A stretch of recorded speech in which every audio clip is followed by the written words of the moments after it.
and welcome to the Total Soccer Show. My name is Darryl Grove, and I'm joined by a man who, much like the Champions League, is back in my life. It's Taylor Rockwell. Hello. Hello. I like that you say that as though we didn't spend yesterday evening together and like parts of the last 3 days. Well, actually, in my head, I was thinking, the last time we recorded was like Sunday night for the Monday Premier League review show. Yep. And I thought I hadn't seen you for 2 days, but I did play soccer with you last night. Correct. Yes, okay.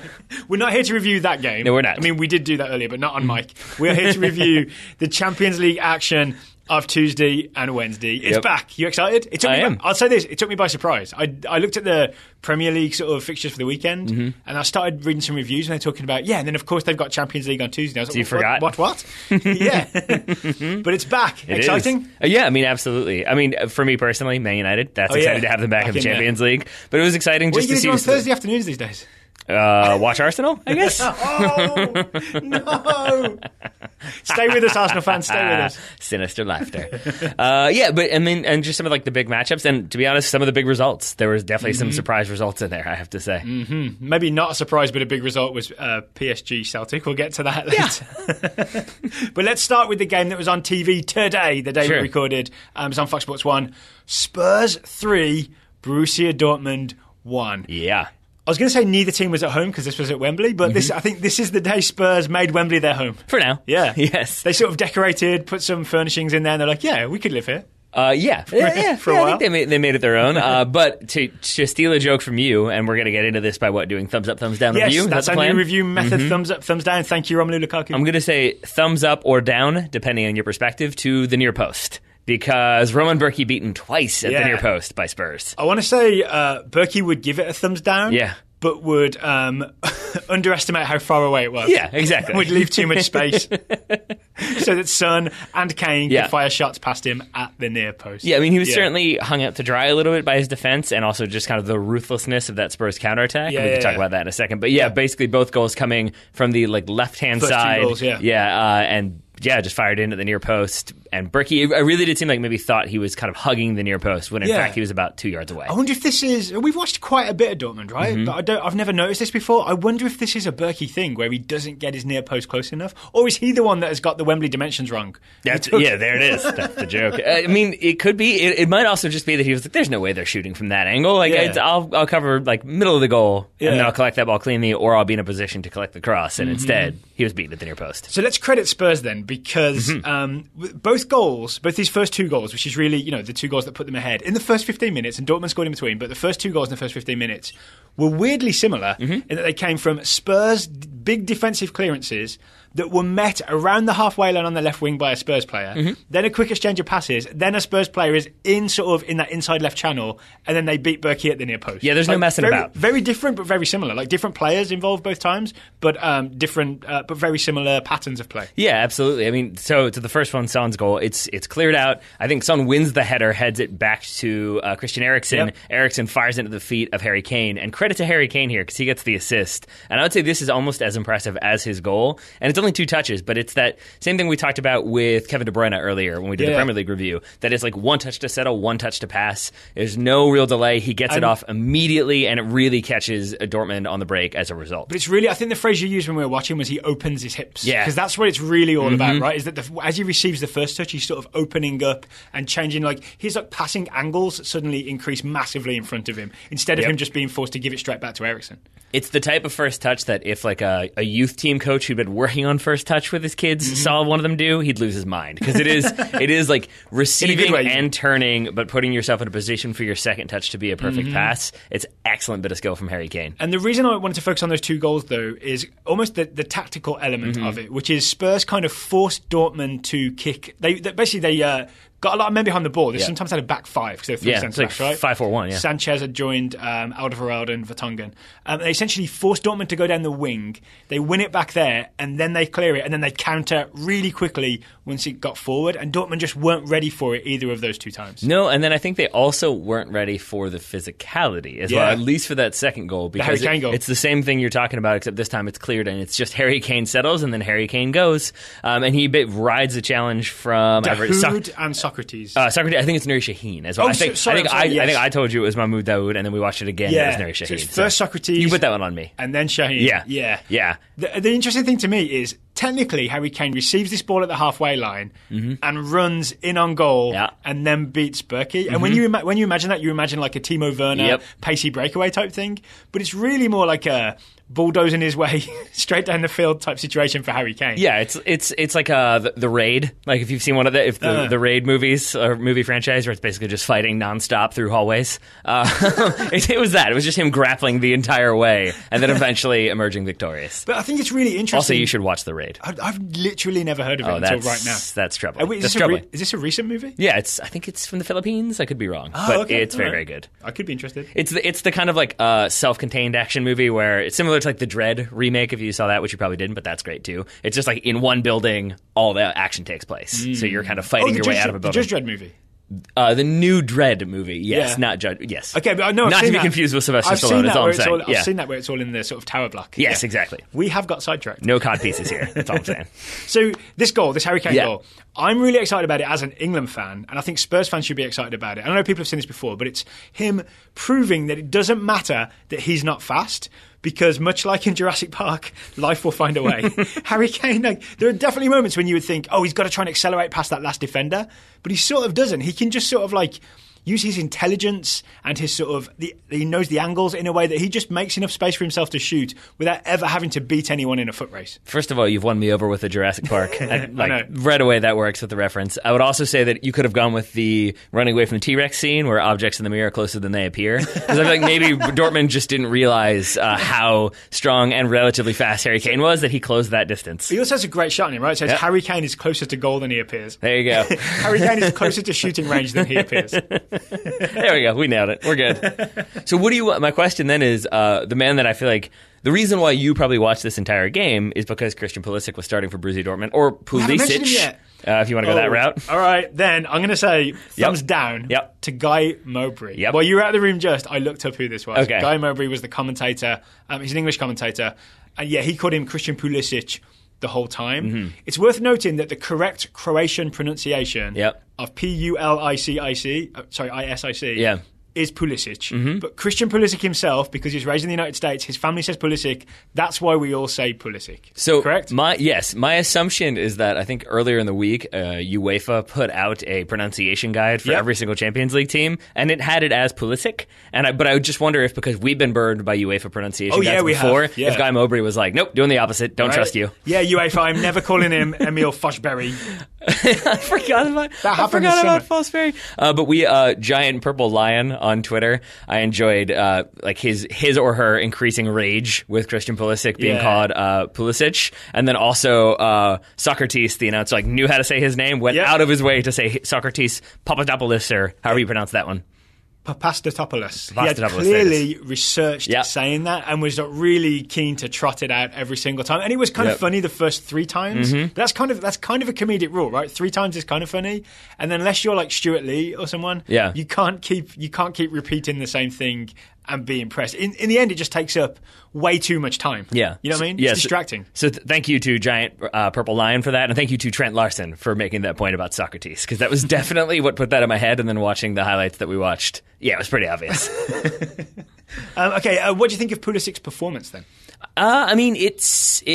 We've reached the point with him where I think basically him just playing and doing a couple things, we're past that point of where we are with Weston McKennie, where if he makes one good pass, we're like, yes, it's really exciting. Mm-hmm. With Pulisic now, it's more okay, well, we've seen you do that before. Let's see you do it consistently. And he had some bright moments. He had some down moments, I think, as well. So it was an okay performance, but it's strangely, with that said, exciting to be able to say that about an American in the Champions League, that we're not just he played and therefore it's amazing and everything's wonderful. And if you haven't seen this, so Pulisic played on the left for Dortmund in this game. He did get in behind Serge Aurier, the Spurs right back, more than once, right? Use his pace to get in behind, unlike Harry Kane.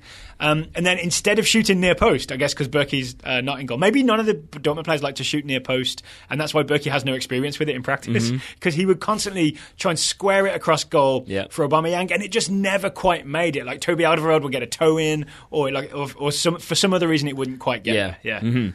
So I mean, it was an okay performance. Yeah, he was definitely involved and definitely was causing problems. I will say though, it's a sad point to have to make that I think his best moment came because he was on screen with Serge Aurier. Because it was basically yes. We're giving a thumbs up to Serge Aurier for this. So first of all, we have to put the homophobia aside and the terrible things that Serge Aurier has done in the past, right? And try and put a pin in that for a second to enjoy this moment. Okay, yeah, that's absolutely fair. And once again, a reason why I'm happy I'm he did not sign. I'm taking the pin out afterwards. That's fine. So you know. Happy he did not sign for Man United, is all I'm saying. But the ball comes in, and essentially I think Aurier correctly and astutely realizes that if he tries to settle this ball, it'll take him into the path of Christian Pulisic, who was looking to hit that ball like first time.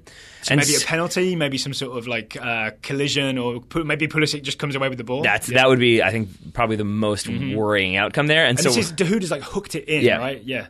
And so Aurier, I think if you go to Reddit, you can see the highlight. They call it like a dummy, but really he kind of like drops down, like almost like one knee, bends over and lets the ball go over his back, and then hops back up, spins around, then he's off. And he really goes on like a 50-yard run, plays in a good ball for Harry Kane as well. Did he beat two players and then play in a ball to Harry Kane? He made a nice little run. So it was very smart, and then very clever, and then very athletic, and then very technical, all in one. He does suddenly, I was hoping maybe Kyle Walker-Peters would get a good run at Spurs this year, but with Trippier back and this Aurier performance, it's suddenly not looking good for the young Englishman. Yeah, and obviously then Tottenham clearly missing Kyle Walker, not so much, and PSG obviously missing Serge Aurier, not so much. I think 10 goals between those two teams.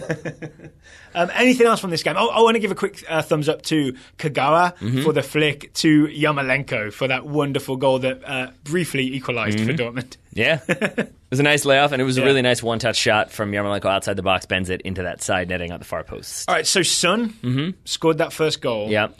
Do we, if you're Dele Alli, suspended for this game for a Europa League sending off last season, are you worried about your spot in the Spurs team, or is Dele Alli so good he's got nothing to worry about? The latter, definitely the latter. But it is a 3-game suspension, I believe, European suspension. So Son will probably have time to get comfortable in the Champions League before Dele Alli returns. Should we move on then? From Spurs 3-1 win over Dortmund, good stuff for Spurs, good performance all round. I'm once again impressed with Harry Kane. Let's talk Barcelona. Let's do it. So Barcelona. They won. Boo. Boo? Boo. Strong boo for you. Oh, for the for the pronunciation. The over-pronunciation. Yes, right. yes. All right, so tell me the Barcelona score. All right, guy who studied abroad for 4 months in Spain. All right. Barcelona 3-0 over Juventus, which I have to say, that was really the kind of very surprising result that I was alluding to, because if you look at this... Most surprising of the match day? I'd say so. Yeah, because, I mean, again, look at it on paper, look at what happened last season, and it seems like Barcelona kind of in this state of transition. You don't really know who's going to start or if they're kind of gelled yet. Juventus, it seems like you kind of know what you're going to get from them, and instead, Barcelona kind of carved them apart, and a big part of that is Leo Messi. Yep. Okay, so this was a Messi masterclass. So 3-0, 2 goals from Messi. Yeah. 2 wonderful goals from Messi. Yeah. I don't know how to... maybe this isn't the way to talk about this. I saw a tweet while this game was happening from someone. I can't remember who it was. But they said... that tradition continues. I was born too young to see a man on the moon. Sorry, I was born too late to see a man on the moon. Too early to see a man on Mars. But I did live to see Leo Messi, so it was worth it. And that's how people are feeling about Leo Messi after a performance like this. And he's good enough to be maybe from another planet? It's possible. It's like Krypton, like our atmosphere fuels him or whatever. I did see a player from Krypton.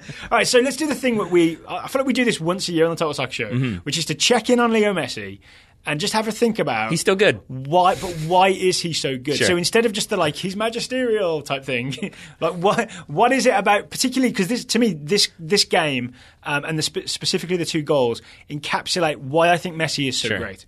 First of all, I do really want to do a yearly... Messi, still good? Still good? All right, let's move on. One day he won't be. I'm not sure that's true. I feel like he'll be 60. Like, we'll see clips of him when he's 60, still hitting an 80-yard perfect pass. Yeah. Oh, right, he's real good.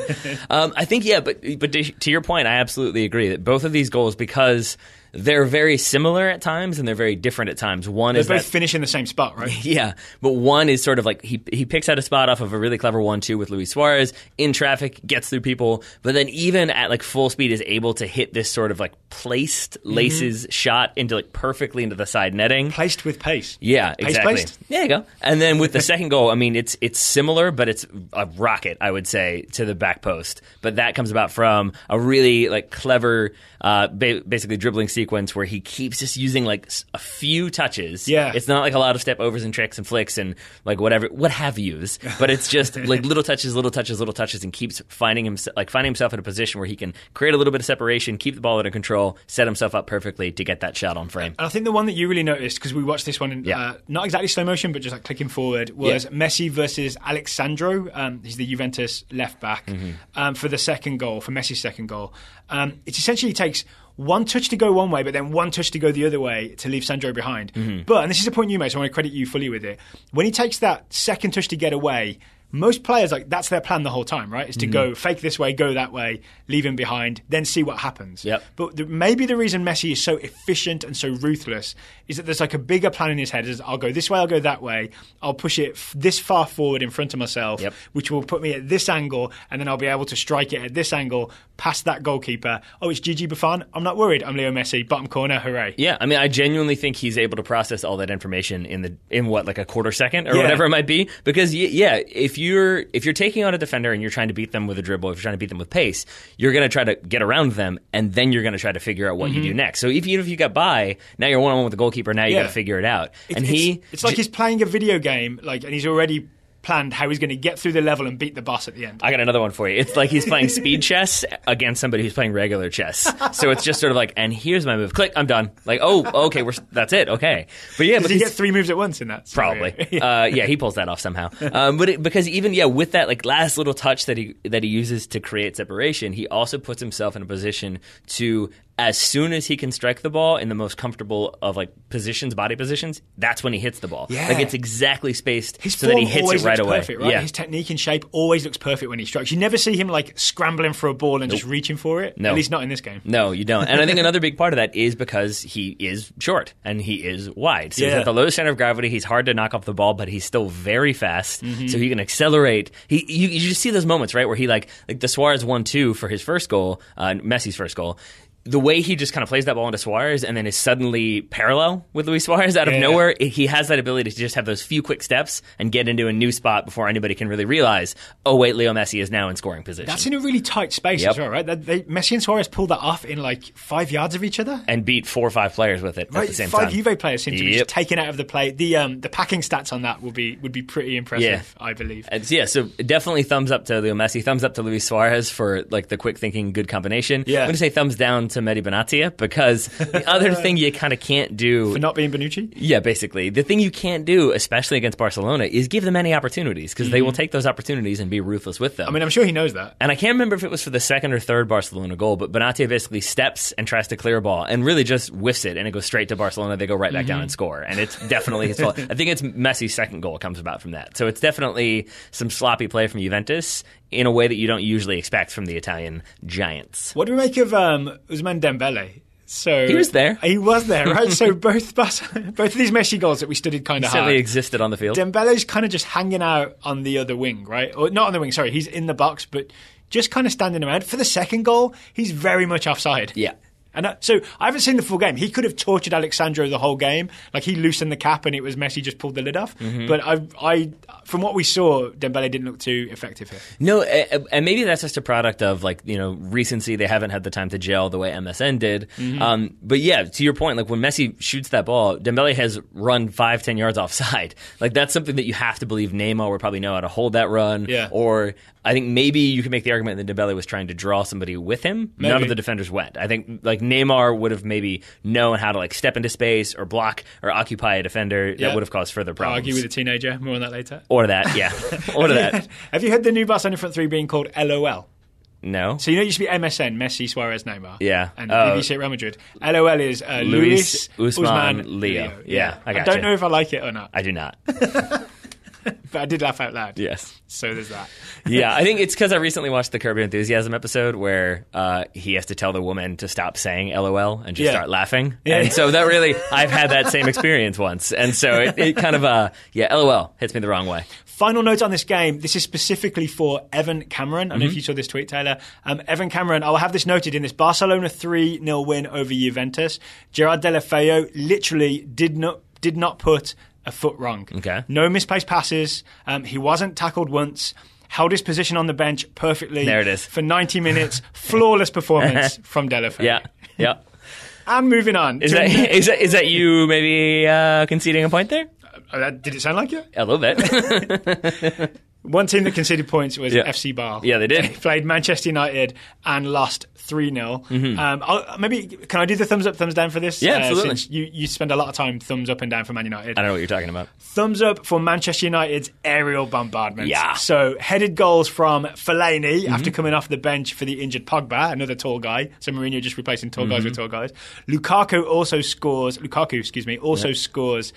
with his head from a cross. And when Man United do score a third goal, everyone's feet are on backwards. It's a bad pass from Fellaini that's deflected. Yeah. Mkhitaryan misses it, and then Marcus Rashford accidentally hits it into the floor. And the defender between Mkhitaryan and Rashford also misses it. Yeah. So it's some bad plays there, and then Rashford hits it straight to the floor, but it goes into the goal. So there you go. Mourinho's plan of aerial dominance is really coming up. I do like the idea that they just didn't know what to do because it wasn't a header. I was like, I have to use these things. The ball's too low. I don't know what to do.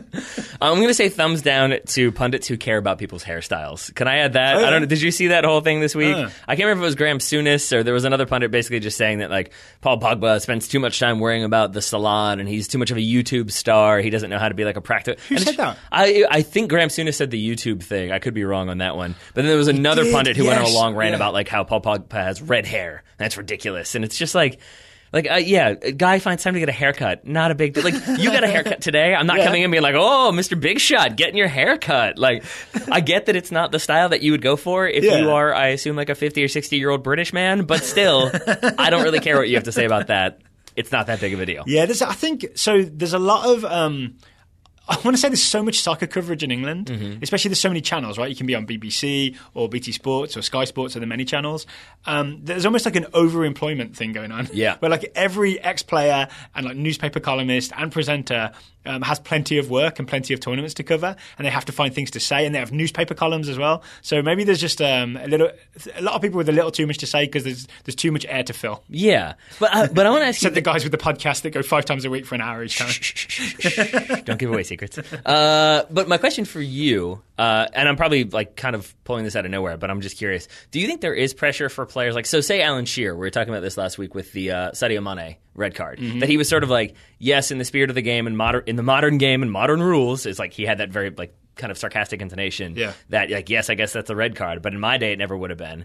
Do you feel there is sort of those... Definitely would have been. Alan Shearer did not play in the 1930s. Exactly. But see, that's what I mean is do you think that for some pundits who have that reputation as a proper English lad and that kind of from that background that you kind of have to say oh yeah, have red hair, it's fine, that there's going to be kind of a backlash from the people who supported you when you were that sort of lad? I mean, okay, so we're getting into some dangerous political territory here, but we're talking about the country that voted for Brexit last year. There's a certain amount of xenophobia. There's also a certain amount of people being kind of upset that the Premier League has so many foreign players in it and not enough English players. So there's probably an element of all that. And there's definitely this feeling that sort of it's the foreign players that have brought all their fancy hairstyles. Alan Shearer had 2 hairstyles his entire life. It was his short curly blonde hair, then it's just his short blonde hair, and then the shaved head when he started to recede. So 3 hairstyles total. It is weird how that can be sort of the boring approach, he only had 2 hairstyles, or it's the Scott Parker RAF pilot sort of heroic, only having one hair. He's just simplistic. That's all. Can be either one. Anything else from Man United? Well, just to say that... or ball, maybe. So one of the things about the crossing I was talking about, the element that really got me was the second headed goal, the second goal total, right? Which is a Daley Blind cross. And when we rewatch this, it's not a beautiful curling cross, sort of like Ashley Young's was from Aaron Fellaini. Daley Blind is way out on the left wing, and he just literally chips it in a straight line to the back post, where Fellaini and Lukaku are waiting. Yep. And I think Matic is around somewhere as well. I think though, so my point of that is just that it's almost they know it doesn't have to be some beautiful swerving cross. Just if we put it in an area and we lift it high enough, one of our big guys will slam it home. And I think this might be the thesis statement to our earlier thoughts on Man United, which is they have so many big bodies that they can put in the box that you're going to struggle if you're defending that. Because, to your point, you can't leave Matic at the near post because he is a tall man. You've got the big dudes at the back. You've got a big guy coming. It's just there's so many options that if you put that ball in there, there's a decent chance. Chris Smalling's huge. Yeah, they're not small. They're not small at all. And I want to say final thumbs up to Romelu Lukaku for me from this game. Final thumbs up. Just because I was a little bit curious if he was going to be like ruthlessly efficient in the way that United were not last season. Yeah. He's missed some chances, certainly, but 6 goals in 6 games, not a bad start to his Manchester United career. Not too shabby. Not too shabby. Especially with a big price tag, right? It's really good to see players like instantly live up to it. Indeed. All right, lots more Champions League to talk. We've got the Liverpool game. We've got the PSG game to talk about. But first, we have a new sponsor. I'm always excited when we have a new sponsor. Who is it, Taylor? Today's sponsor is Greats. They're Brooklyn's first sneaker company, and they offer what their name suggests, the Greats. That means high-quality classic styles for both men and women that are the best for less. That means you can have that high-end look without having to spend PSG amounts of money. All right, so this is perfect for the Champions League, right? Yeah. Since we're talking about the Greats today. Mm-hmm.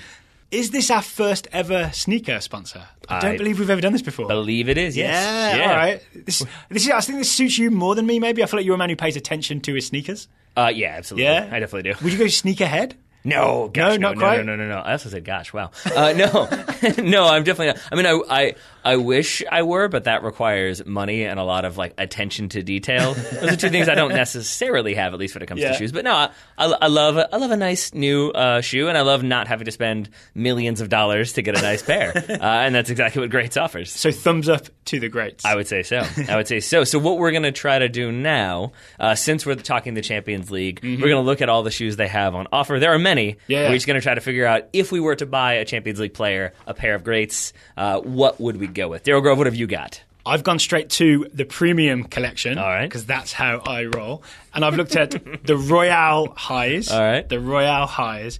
And I'm going to give them to Fellaini, Lukaku, Chris Smalling, Paul Pogba. Oh, you're just giving everybody shoes. And Matic. No, only the tall guys. Because the Royale Highs they've literally elevated their classic Royale sneaker by raising the upper with a padded collar for their take on the timeless high-top sneaker. So they've done to these sneakers what Jose Mourinho has done to Manchester United's lineup. All right, I like it. I'm going to go for Leo Messi from the Legacy Collection, the G-Knit, because it's true to size. Yeah, the G-Knit. True to size. It's good if you have wide feet. I'm just assuming Leo Messi has wide feet. Why not? Is Leo Messi true to size? Yeah, I think so.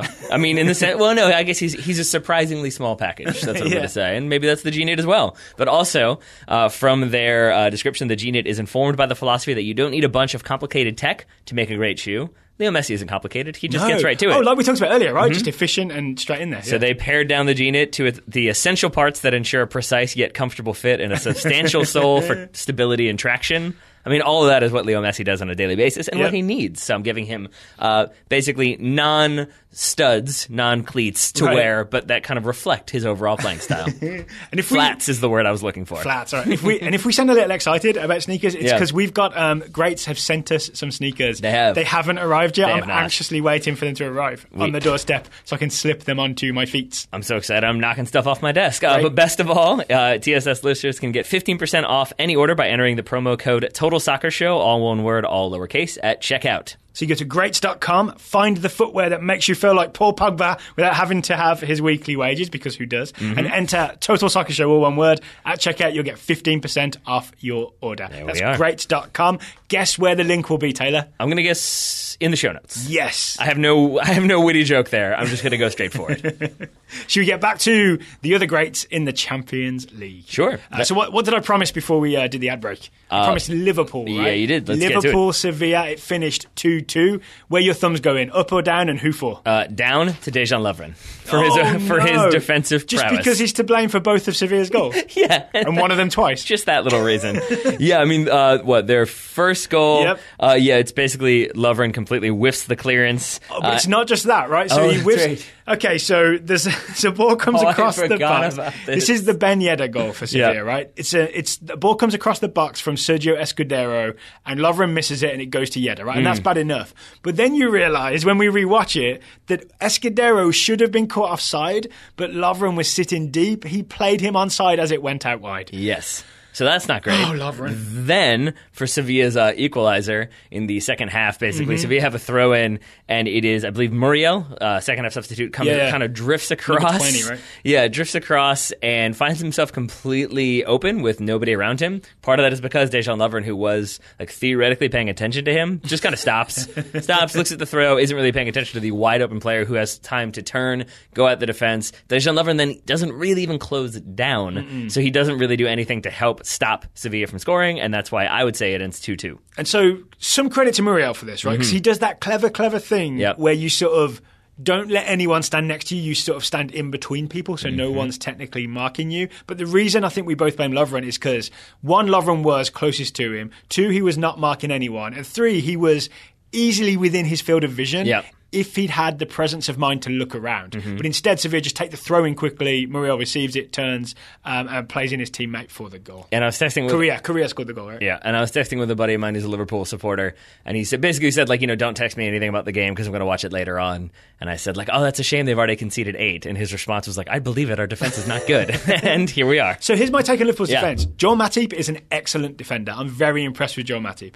But it's no shock that Klavan was dropped after the Man City game because he was at fault for some of those goals, right? Remember we talked about the 5-0 defeat to Man City? Klavan replaced by Lovren. He comes in, doesn't work either. No. So it really is like they need an extra. They don't need a whole new defence. They need an extra centre back. They need Virgil van Dijk. I was going to say, it's like, who could they possibly be missing? I guess we don't need to sort of redo this on TSS again, right? We don't, but I don't want Liverpool listeners and fans to be sad. So I'm going to also say thumbs up to Mohamed Salah. Yes. Not since Shakira have I seen like hips that powerful, because for his goal, which is certainly much deflected, but it comes about because he just bodies Steven Nzonzi off that ball, and it is no small man. No, but we talked about this with the Chalobah tackle in the Premier League review, that he kind of like Salah does that step across and just takes the ball away, and then also just knocks him over with the hips, turns, takes a touch, shoots the ball, takes a deflection, back of the net. But that has got to be like what Jurgen Klopp will show like future teams to be like, this is what I mean when I say press. I've got in my notes perfect clopping from Mohamed Salah, because it's Salah. I think he's trying to find Wijnaldum originally. It's Salah's pass that is intercepted by Banega, and I think then Nzonzi tries to get away with it. And part of the counter press is when you've just turned the ball over and the opposition has the ball and they're trying to break, that's the time to get them. And Salah just like books it and then gets to the bigger man and like somehow hips him off the ball, like you said, Shakira way. Takes it, turns, shoots, goal. Yep. Perfect clapping. Yeah, I mean it is, and to your point, you're absolutely right. I didn't think about that, like the counter attack. Yeah, but it is especially when you've just lost the ball. Yeah, because the idea then is that if they just recovered it and they're countering, they probably have people out of position because they've been swarming and like trying to do the defensive job, but that leaves everybody sort of ill prepared to handle you then putting them under pressure. And I think that's basically what happened. Is Nzonzi thinks, oh, we've won the ball back, we're going to counterattack. I've lost the ball, and now I'm laying face down on the ground. It's kind of the way that one went. I can have a quick thumbs down, but behind my back. I think it's Simon Kjær, the Sevilla centre back who wears number 4. I believe he is Danish. I think your pronunciation is pretty good there, buddy. There we go. And you see him as Salah gets the ball, gets ready to shoot. Kjær puts his hands behind his back, which is interesting, right? You see a lot of good defenders do this. What they're trying to do is not have their arms dangling out there, getting hit by the ball and giving away a penalty kick.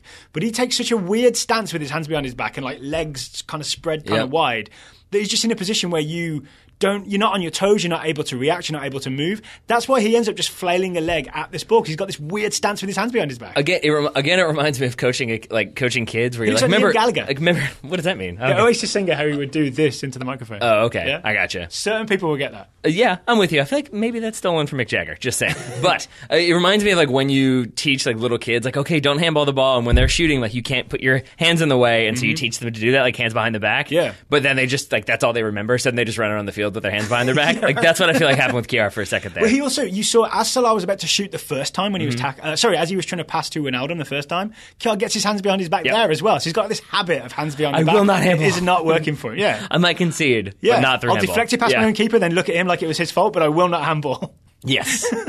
Yeah, and so I guess we'll say that was impressive work from Salah for an English club. I say an English club, but we're also fairly impressive would be Manchester City, who crushed Feyenoord 4-0. Wow, I don't even know what to say about this. Just it was, from what we saw, it was sort of Feyenoord with no chance. We had Stones, header, nutmegging Feyenoord players on the line. Yes, and Jamie Jackson, who's I believe still with The Guardian, he's like their kind of Manchester correspondent. He did make the point, much to the chagrin of many Manchester United fans, that this is the same Feyenoord team that United lost to 1-0 at this time last year, and this is Man City just crushing them, absolutely crushing them. And a big part of that comes from John Stones, who has a brace in this game. That first one, it comes from a corner that's like, it's the really clever short corner, but then delivered as though it were a normal corner, but you then have to bring out a defender to deal with like the two players out wide, so it opens up a little bit of space. And you change the angle a little bit, right? You move the ball a little farther back up the field. Exactly, and John Stones really does well to kind of get around some markers and find his way to win that header, put it on frame. I'm not going to say, though, he hits it like perfectly, because there is still a Feyenoord defender there, and that's why I'm saying thumbs down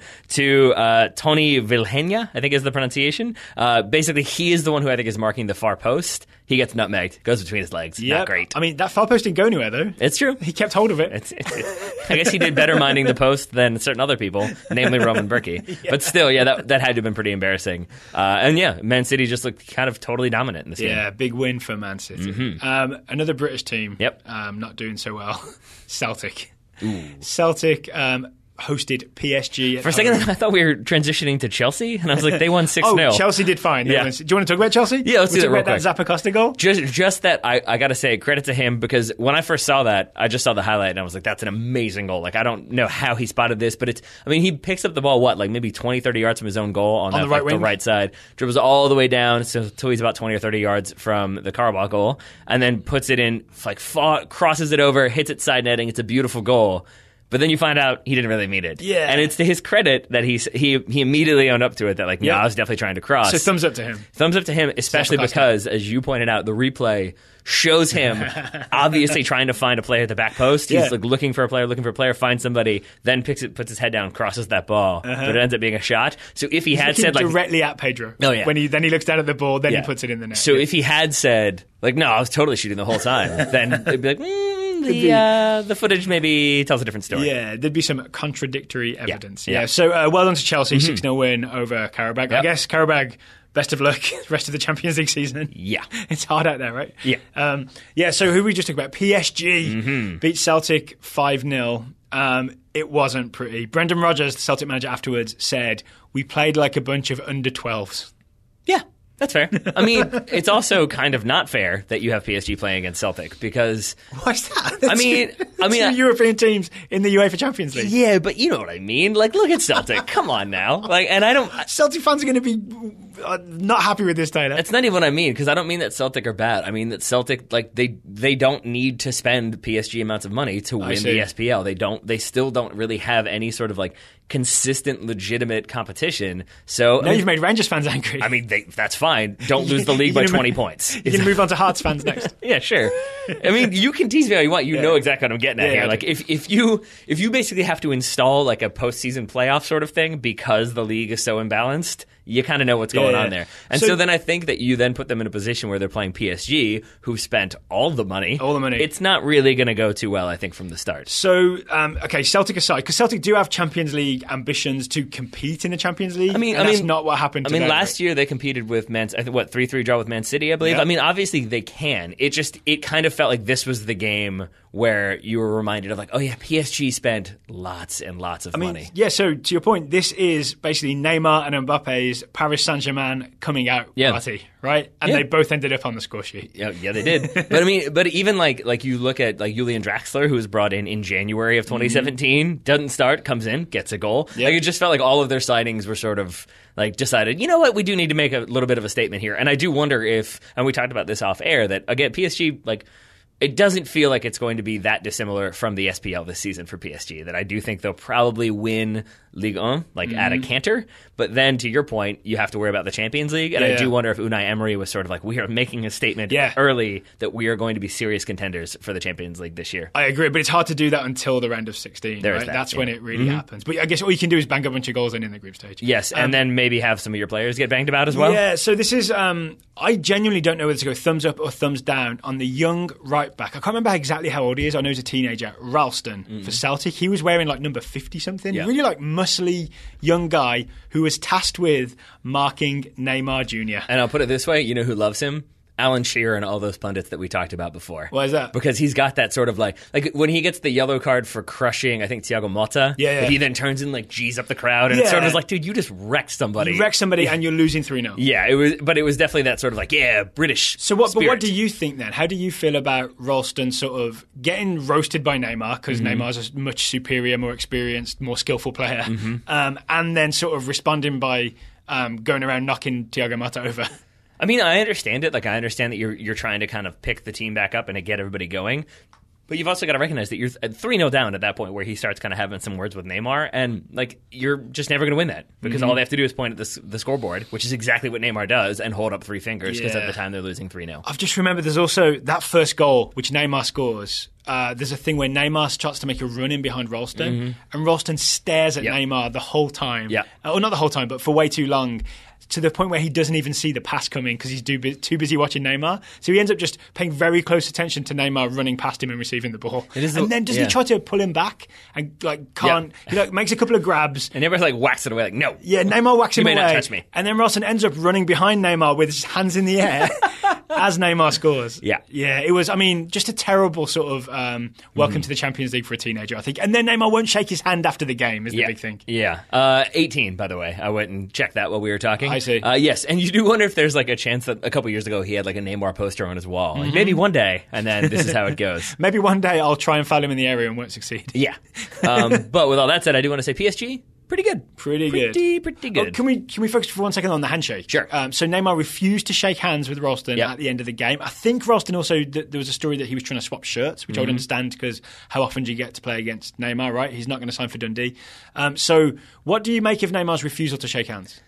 I don't care. You don't care? I really don't care. It feels a little petty to me because obviously you should be this world superstar and some teenager you've just given like the worst night of his life soccer-wise. Like maybe you should just be like, good effort or something. Yeah, but and I know that part like, you know, being like physical challenges and physical contests are part of the game. But we've both played in games where like players have just kicked us and knocked us about, and then at the end when they're like, hey man, great game, it's like, no, I do not like you. Like, you've been trying to foul me this entire game. I've only ever done it once, and he knows who he is. I've done it as well once, when I was just like, no man, have a good night, and just walked away because I was like, no. Mine was a guy who every time I tackled him and cleared the ball or passed it, afterwards he would like turn around and when the referee wasn't looking, he'd turn around and kick me hard, and there's nothing I could do about it except just keep tackling him. We won that game like convincingly. I just didn't want to shake hands with him after the game. So that's the one time I've done it. So I'm not excusing my behaviour, but should we excuse Neymar's behaviour? I mean, I don't think so, because if we're looking to soccer players to be our role models for etiquette, I think we're going down a dangerous path here. So, like, I guess that's kind of where I go with that, is that feels like handshake gate and Jose Mourinho not shaking this guy's hand or this one not shaking that guy. Like, it all kind of feels a little bit manufactured and a little bit like, oh, we just need something to talk about. And I'll also add that, he didn't swap shirts. I believe Neymar gave his shirt to Kenny Dalglish because he has like a charity foundation, and so they auctioned that jersey for charity. Okay, so it ended on a pro Neymar note. Yeah. All right. Also, Mbappe scored. Also that Good too. job, Kylian Mbappe. Well, get ready for that, Kylian Mbappe. Yeah. That's your life now. Also, Kylian Mbappe did stuff. So any of the Champions League games catch your attention before we move on to the Scouting Network? Yeah, I think so. Real Madrid. Yes, I've heard of them. The Champions League, perpetual Champions League winners, Real Madrid. Yep, 3-0. And I want to say good job to Cristiano Ronaldo getting goals, but I want to say thumbs down to anybody who disrespects Sergio Ramos, because I think the announcer in this one so it said Sergio Ramos for the third goal bungles the goal over the line. Bundled it over the line. Yeah, he knew it was a bicycle kick. Yeah. Get out of here.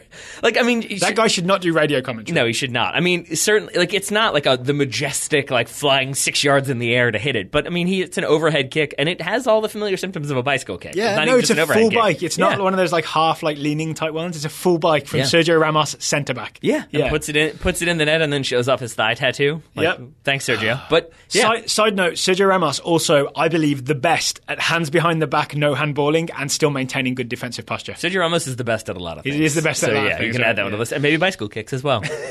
Or deceiving commentators, one or the other. Best centre-back bicycle kicks. Ooh, Yeah, I can't think you of might be another up one. there. You might be up there. All the other ones are attacking midfielders. I just keep thinking of Raquelme over and over and over and again. Oh no, Rivaldo. Excuse me. Yeah, over neither and of those over. guys played centre back. I'm certain of it. You sure? Yeah. I don't know.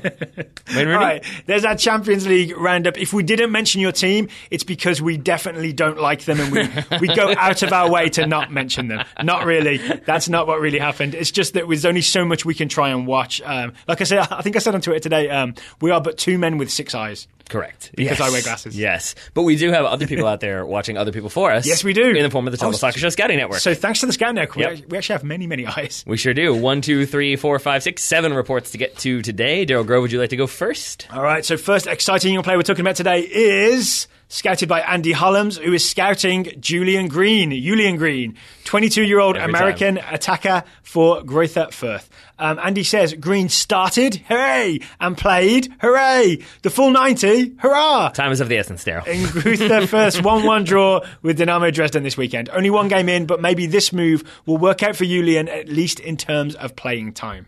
Russell Varner scouting Hugo Arellano, the 19-year-old American defender for the LA Galaxy. Hugo was named to the Galaxy's 18, but did not see any playing time in the Galaxy's 1-1 draw with the Sounders on Sunday night. That's about it, honestly, says Russell. Thank you for keeping us updated. Yep. Michael Lazar is scouting Jordan Morris, the 22-year-old American forward for Seattle Sounders, who did play in that game, but I think I know what happened. Morris is likely out, Michael says, for the rest of the MLS season and will miss the upcoming US qualifiers versus Panama and Trinidad and Tobago due to what appears to be a very bad hamstring pull suffered in last night's 1-1 draw versus the LA Galaxy. So you know when this report came in. This brings about a sad end to an up-and-down sophomore season for Morris, who will no doubt be anxious to get back to play in 2018 with hopes of making the World Cup squad, assuming qualification. Dylan Veach scouting Kai Havertz, the 18-year-old German midfielder for Bayer Leverkusen. After playing for Germany's U19s against England on September 5th and scoring in that game, I think it's safe, says Dylan, to say that Kai is nearing full health again. That said, he came off the bench in Leverkusen's match against Mainz with the score tied 1-1, but Leverkusen went on to lose 3-1. Not great. Clearly all Kai Havertz's fault. Obviously. Daniel Gaita is scouting DeSavio Payne, the 21-year-old American right-back for Excelsior Rotterdam. Please be good news, please be good news. Daniel says, after signing on a free transfer from Groningen, Payne has yet to feature for Excelsior's first team, although he has been in the matchday squad in all their Eredivisie matches so far. I'm feeling mixed so far, Taylor. He has played twice for Excelsior's U21 squad in a league that doesn't exist according to Wikipedia. I believe he went the full 90 in both matches, so at least he's staying fit, which has been a problem for him in the past. Daniel, all about the silver linings there. That's a great scouting report, but it's not great news for DeSavio Payne. No, but we need our fullbacks playing. But I think great scouting report trumps great performance. I'm fine with that, yeah. Right. Will Cunningham scouting Cameron Carter-Vickers, the 19-year-old American defender on loan at Sheffield United from Tottenham. I'm excited because I know what happened. Yep, CCV started and played the full 90 minutes on the right side of a back three for Sheffield United against Bolton on Tuesday afternoon. In addition, he scored the only goal in Sheffield United's 1-0 win and forced the keeper into a fantastic point-blank save a few minutes later, at least according to Bolton's Twitter account. So the CCV goal, have you seen it? Yep. It's like 2 attempts, right? He gets one, then he gets the other, then he celebrates, and everyone looks real happy for him. And I forget who it was who asked, like, is he a giant or is he just wearing tiny shin pads and socks? And the answer is both. Yes to both. Yeah. He also, so I didn't watch this game, obviously, but his stats that I saw listed were very, very good. He won a lot of aerial duels, a lot of tackles, a lot of clearances, proper centre-back performance, plus a goal. There we are. Final scouting report today comes from Ben Henderson, scouting Luca Della Torre, LDLT, 19-year-old American midfielder for Fulham. LDLT just signed a new contract with Fulham, keeping him in southwest London until 2020. Della Torre was a bit unlucky picking up an injury in the third pre-season game after featuring prominently for the Whites in the first couple, picking up a goal and assist. I didn't know that. This has kept him out of the Fulham squad so far, yet he will likely be returning to the lineup as soon as he is fully back in training. Go Luca. Yeah. We remember him from the U20 World Cup, right? I do indeed. Thank you to Andy, Russell, Michael, Dylan, Danielle, Will and Ben for the scouting reports. If you'd like to join the Total Soccer Show Scouting Network, please go to totalsoccershow.com/join. If you've joined recently and you want your player, send me an email, itchy feet in the subject line, and just say, hey, I'm looking for my player as soon as possible. I will get to that over the next few days, I promise. I like how you looked up, like you were going to say like tomorrow, and then I felt like you're like, a few days. I was actually running through our schedule gotcha. in my head. Yeah, like for example, tonight tonight we're going to finish the show and then we're going to go play soccer because Correct. our schedules are full. It's a recurring theme this week. It is, right? There's a lot of soccer going on. Final thank you to Greats.com, today's sponsor. Until then, Taylor Rockwell, thank you for taking the time to talk to me today. Right back at you, buddy. Listeners, thank you for listening. We'll be back again tomorrow with listener questions.